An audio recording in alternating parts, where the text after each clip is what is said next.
Good morning বন্ধুরা, কেমন আছো তোমরা? আশা করছি ভালো আছো, সুস্থ আছো। চুমকি হাজরা ব্লগ চ্যানেলে তোমাদের সবাইকে স্বাগত। আর আমিও ভালো আছি।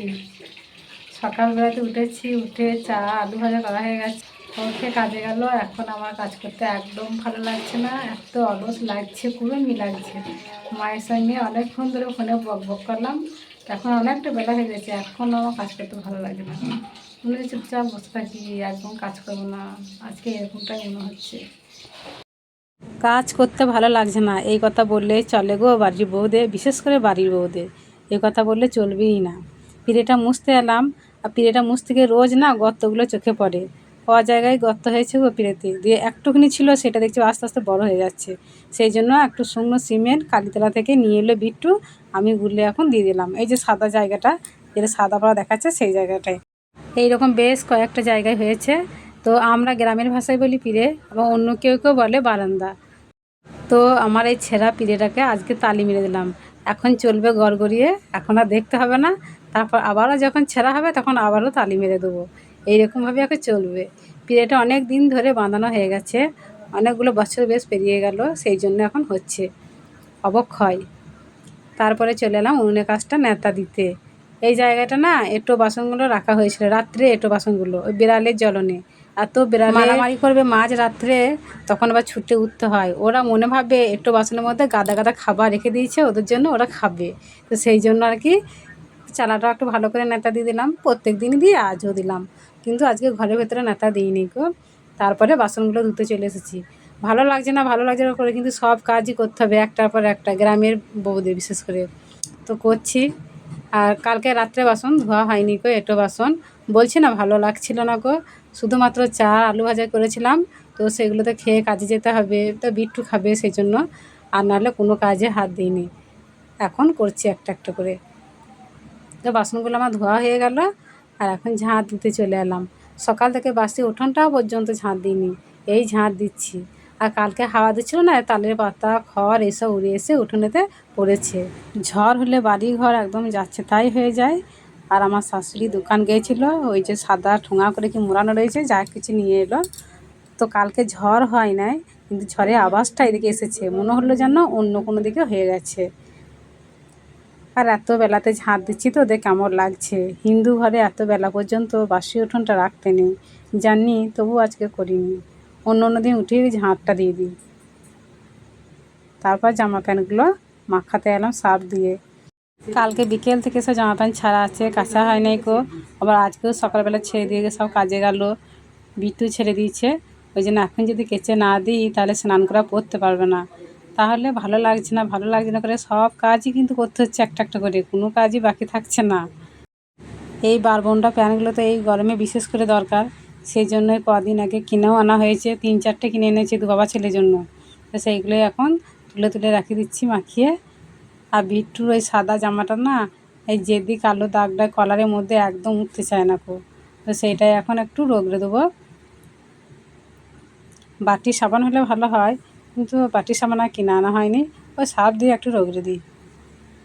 ঘাটে গিয়েছিলাম কাচতে, যখন আমি গিয়েছি গিয়ে দেখছি বাবা কত ভিড়, লাইনে দাঁড়িয়েছি। ঘাটে গিয়ে বসে থেকে লাইনের জন্য, তার মানে বাড়িতে যদি কেচে নিতাম তাহলে না তখন কাচা, স্নান করা, ঠাকুরকে ধূপ দেখানো, খাওয়া সব হয়ে যেত। অনেকটা সময় চলে গেল এই ঘাটে গিয়ে কাচার জন্য। আজকে এঁচোড় রান্না হবে, এঁচোড়।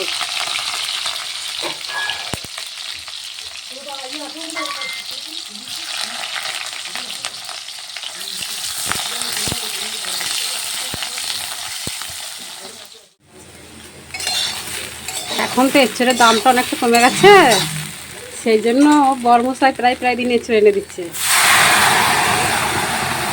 আর যখন দাম ছিল, নতুন নতুন যখন এঁচোড় উঠে তখন খেতে চাইছিলাম, বাজারে গিয়েছিল কিনতে, দাম দেখে লাফি পালিয়ে থাকি।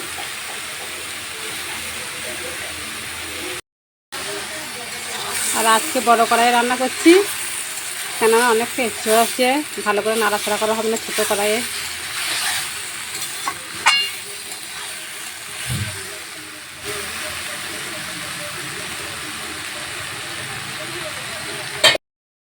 মশলা দিয়ে অনেকক্ষণ পাক করা হয়ে গেছে, আর পাক করতে করতে আলুগুলো অর্ধেক গলে গেল। এবার জল ঢেলে দেবো।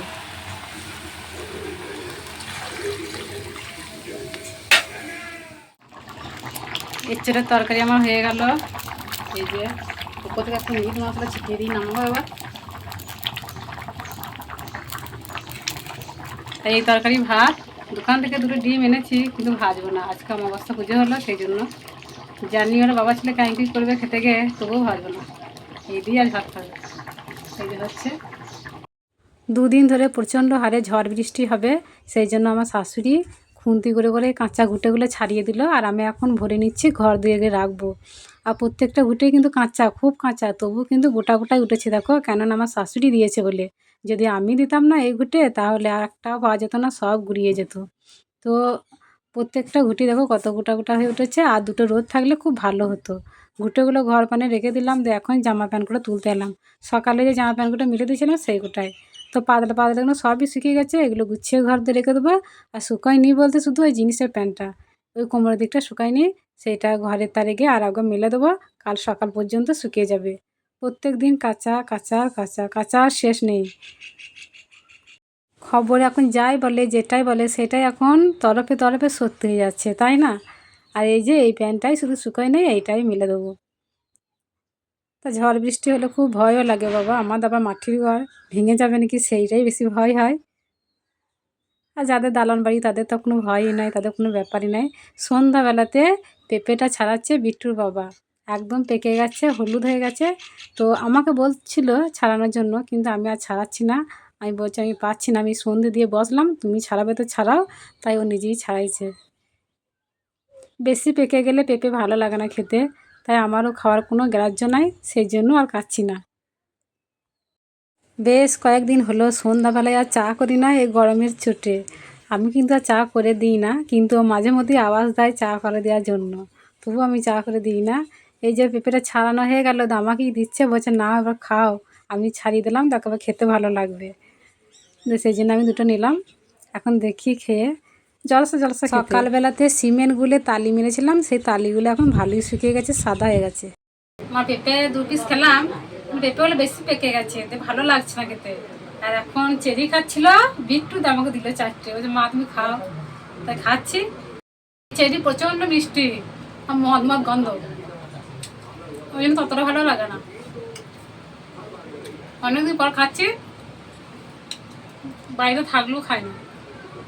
চেরি কিনেও না, ভালো লাগে না বলে কিনেও না, আঙুর এসে যেটুকু কেনা হয়। তো বন্ধুরা, ভিডিওটা আজকে এই পর্যন্তই, দেখা হচ্ছে আগামী পর্বে। সবাই সুস্থ থাকো, ভালো থাকো, সবাইকে টাটা।